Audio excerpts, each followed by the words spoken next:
सम्माननीय सभामुख महोदय, यस गरिमामय सदनमा 82-83 को नीति कार्यक्रममा छलफलमा भाग लिँदै गर्दा म वीर शहीदहरूलाई श्रद्धासुमन अर्पण गर्न चाहन्छु।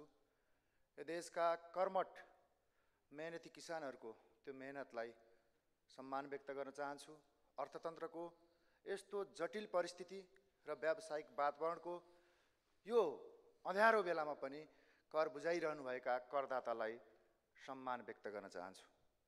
सम्माननीय सभामुख महोदय, यो 56 पेजको नीति कार्यक्रमको यो दस्तावेज यथास्थितिलाई निरन्तरता प्रदान गर्ने दस्तावेज हो।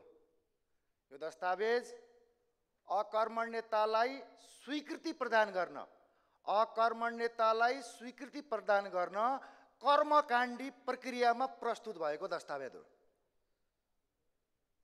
सम्माननीय सभामुख महोदय, विगतको 2 वर्षको नीति कार्यक्रममा मैले राखेका धारणाहरू रेकर्डमा सुरक्षित छन्।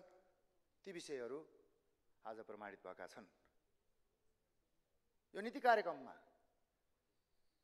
बुँदा नम्बर 13 देखि 21 सम्म कृषि क्षेत्रको विषयमा तय गरिएको नीरस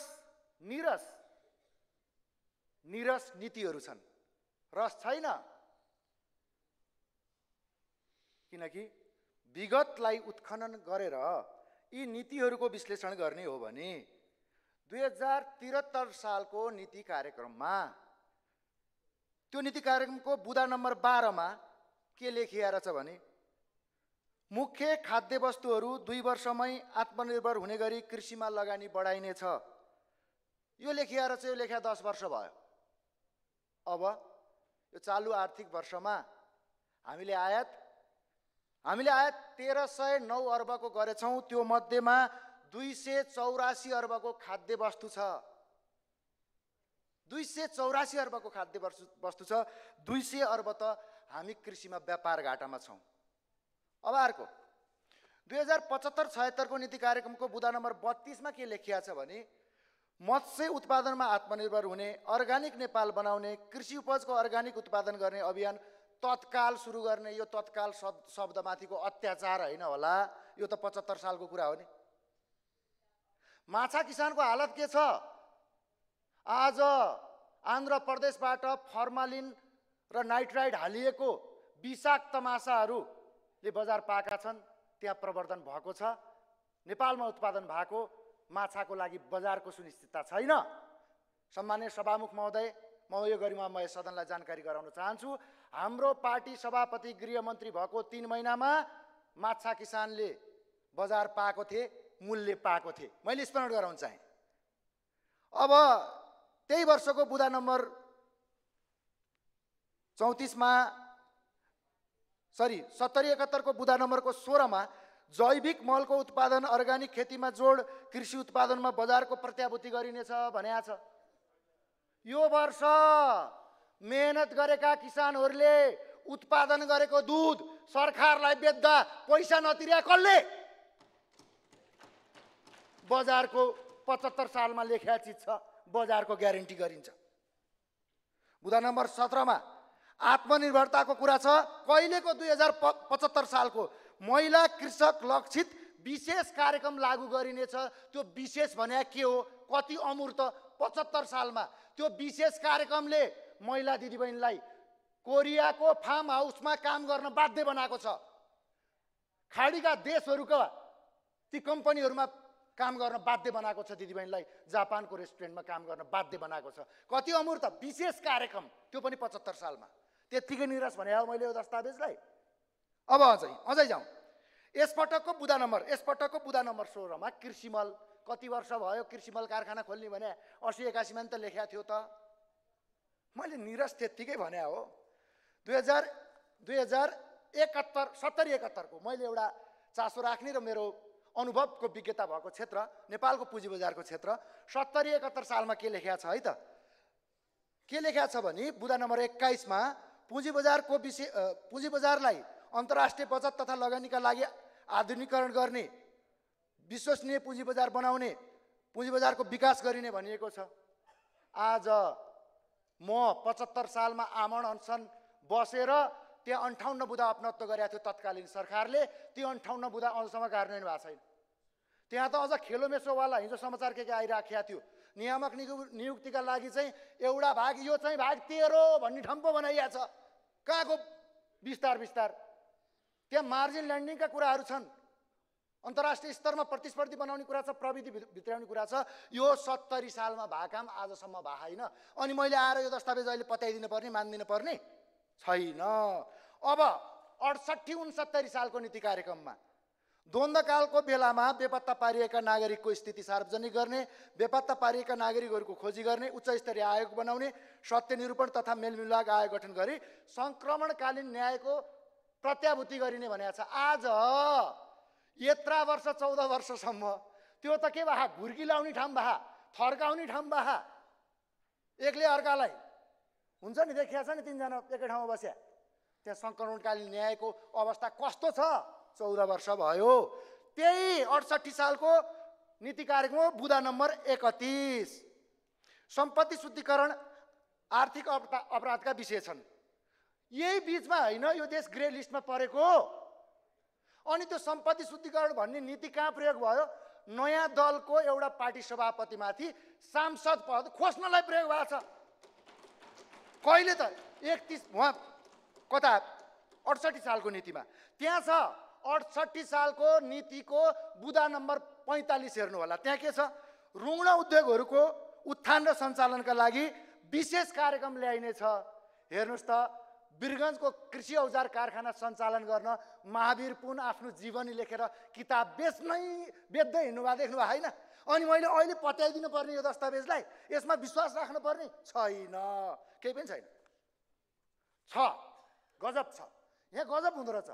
गर्न नसक्ने काम र नगरेका काम लेख्ने, नीतिमा हाल्ने, अनि गरेका काम नलेख्ने पो रहेछ।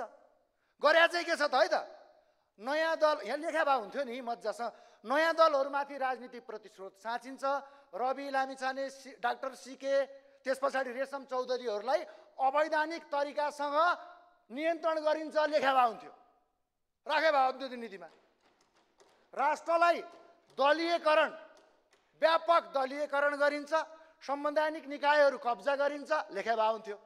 अझै खुल्लम खुल्ला राष्ट्र ब्याङ्क त हजुर काङ्ग्रेसको भागमा भनेर बहस गरिन्छ, त्यो पनि लेखा भए हुन्थ्यो। धितोपत्र बोर्ड एमाले लयो रे, त्यो पनि लेखा भए हुन्थ्यो। फलानु देशको राजदूत, यो दलीयकरणलाई निरन्तरता दिइन्छ लेखा भए हुन्थ्यो नि त। अझै दलीयकरणलाई तल भुइँसम्म पुर्याइन्छ।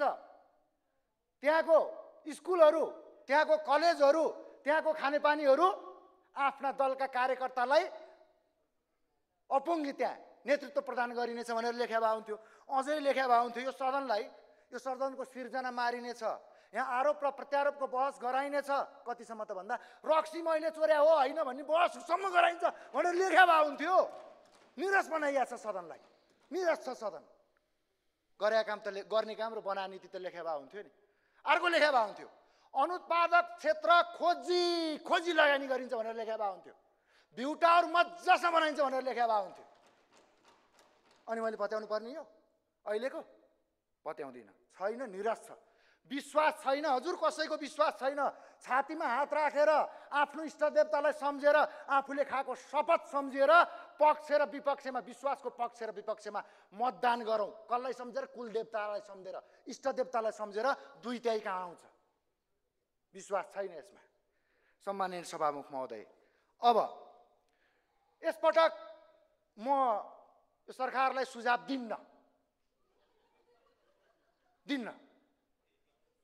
29 महिनासम्म यो सदनभित्र आफ्नो अनुभवको विज्ञता भएको क्षेत्रको, आफ्नो अनुभव भएको विशेष क्षेत्रको र आफूले अनौपचारिक रूपमा अध्ययन गर्दै गरेको र अनुसन्धान गर्दै गरेको कृषि क्षेत्र र नेपालको पुँजी बजारको बारेमा मैले व्यापक सुझावहरू दिएको छु। आउँदैन त, नआए पछाडि किन दिने? यो 29 महिना राष्ट्रिय स्वतन्त्र पार्टीका तर्फबाट र हामीले उठाएका र छेडेका बहसहरू, त्यो बहसको अपनत्व यहाँका गठबन्धन र यहाँका दलहरूले लिँदैनन् भने यसपल्ट तपाईँहरूलाई सुझाव छैन। अर्थतन्त्रमा विश्व ख्याति कमाएका हाम्रा पार्टीको सभापति डाक्टर स्वर्णिम वाग्लेले समग्र अर्थतन्त्र सुधारका लागि दिएका सुझावहरू सुनेको छ कहिल्यै छैन। हाम्रा उपसभापति डिपी अर्यालले प्रवासी नेपालीका बारेमा र श्रमिकका बारेमा दिएका सुझाव कहिल्यै सुनेको छैन। सन्तोष परियारले समानता र समन्वयताका लागि बोलेका आवाज यो सदनमा सुनिया छैन। हजुर यहाँको स्पिकरले मात्रै सुन्या हो, सत्ता चलाउनेले सुन्या छैनन्। डाक्टर चन्दा कार्कीले, डाक्टर तोसीमाले सार्वजनिक स्वास्थ्यमा र स्वास्थ्य क्षेत्रमा दिएको सुझाव सुनिया छैन। शिशिर खनालले अन्तर्राष्ट्रिय कूटनीति र शिक्षा क्षेत्रमा दिएको सुझाव सुन्या छैन। सुमना श्रेष्ठले शिक्षा क्षेत्रमा छेडेको बहस, नीतिगत बहस सुन्या छैन। यहाँ शोभिता गौतमले न्याय प्रणाली, हवाई उड्डयन र सुशासनका विषयमा बोल्या सुन्या छ। छेड्या बहस कसैलाई थाहा छ? सत्ता चलाउनेलाई चाहिँ थाहा छैन। मनिष झाले तथ्य र तथ्याङ्कमा टेकेर तथ्याङ्कका आधारमा गरिएको मौलिक सृजनात्मक बहस र जनकपुरको विकासको बहस सुन्या छ यो सदनले, यो सरकारले सुन्या छैन। यहाँ शिव नेपालीले यातायात क्षेत्रमा उठाएको आवाजहरू सुन्दैन। यहाँ अशोक चौधरीले कृषि अनि त्यस पछाडि भूमिपुत्र थारू जनजातिका न्यायका लागि बोलेको सुन्या छैन। यहाँ वृन्दा कठायतले समग्र कर्णाली क्षेत्रको विकासका लागि बोलेका आवाजहरू यहाँ सुनिँदैन। यहाँ के सुनिँदैन? यो गरिमामय सदनमा यो सदनकै सबैभन्दा कान्छी सांसद हाम्रो दलको सचेतक निशा डाँगीले सञ्चार क्षेत्र र डिजिटल इकोनोमीको बारेमा बोल्या यो सदनले, यो सरकारले जान्दैन, सुन्दैन। वृन्दवासिनी कंसकारले जलनका विषयमा उठाउनु भएको आवाज र मकवानपुरको विकासका लागि बोलेका आवाज सुनिँदैन। यो सदनले लक्ष्मी तिवारीले महिला हक हितका बारेमा बोलेका आवाज यो सरकारले र यो सदनले सुन्दैन। दलका उपनेता विराज भक्त श्रेष्ठले धर्म, संस्कृति र पर्यटनका बारेमा राख्नु भएको तार्किक बहसहरू, ती बहसमा विमर्श गर्न जान्दैन। यहाँ माननीय असीम शाहले डिजिटल युगमा युवाको भूमिकाका लागि छेडेको बहस र फिल्मी क्षेत्रको विकासका लागि उठाइएका आवाजहरू यो सदनमा सुनिँदैन। यो सदनले हाम्रा आवाजहरूलाई सुन्दैन, सरकारले सुन्दैन। अनि किन दिने सुझाव चाहिए भा? यो 29 महिनाको बिचमा राष्ट्रिय स्वतन्त्र पार्टीले यो सदनमा उठाएका 29 महिना बिचका ती रेकर्डहरू हेरे हुन्छ, पर्याप्त छ। हामीसँग प्राज्ञिक विद्वतहरू पनि हामीसँगै छन्। अनुभवले खारिएको, अनुभव सहितको ज्ञान भएका विद्वत र हाम्रा अनुभवहरू पनि छन्। ती 9 महिनामा हामीले गरिमामय सदनमा प्रस्तुत गरेका छौँ। नयाँ दलमाथि कसरी प्रतिस्रोत साँच्ने, नयाँ दललाई कसरी रोक्ने, यसमा होइन हजुर। हामी प्रतिस्पर्धी बनाऊ, हार्दिक प्रतिस्पर्धी बनाऊ न। हामी केही गर्न भनेर आएन, हामी धेरै गर्न भनेर आएका हौँ। किनकि यहाँ धेरै बिग्रिएको छ, थोरै बनेको छ। थोरै बनाउनको लागि व्यापक रूपमा समयको बर्बादी 10औं गुणा बढी समय लगाइएको छ। थोरै गर्नको लागि, थोरै गरिएका कामका लागि धेरैभन्दा धेरै आर्थिक स्रोतको दोहन गरिएको छ। त्यसैले म भन्न चाहन्छु, हामी केही गर्न आएको होइन, हामी धेरै गर्न आएको हो। हामी सृजनशील छौँ, हामी रचनात्मक छौँ। अनि हाम्रो सृजनशीलता र रचनात्मकतालाई तपाईँहरूले जुन किसिमको प्रतिस्रोत साँच्नु भएको छ नि, त्यो प्रतिस्रोतको औजारले काम गर्दैन हजुर, काम गर्दैन।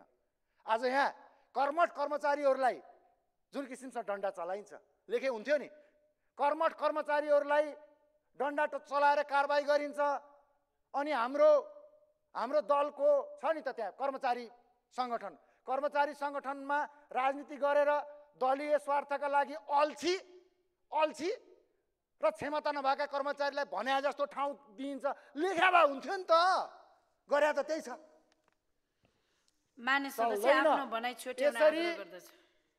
यथास्थितिमा चल्दैन भनेर कृपया हाम्रो दलभन्दा विपक्षी दलका मान्यज्यूहरू यो यथास्थितिमा चल्दैन भनेर आफ्ना शीर्षस्थहरूलाई छातीमा हात राखेर इष्टदेवता सम्झेर, यो देश सम्झेर, आफ्नो मतदाता सम्झेर सम्झाउनुस्। यथास्थितिमा चल्न दिन हुँदैन। यसका लागि नागरिक तयार छ, हामी तयार छौँ। हामी माथिको प्रतिस्रोतको म निन्दा गर्न चाहन्छु, यो खारेजी गर्न चाहन्छु। आउनुहोस्, रचनात्मक सृजनात्मक प्रतिस्पर्धी बनाऊ। धन्यवाद।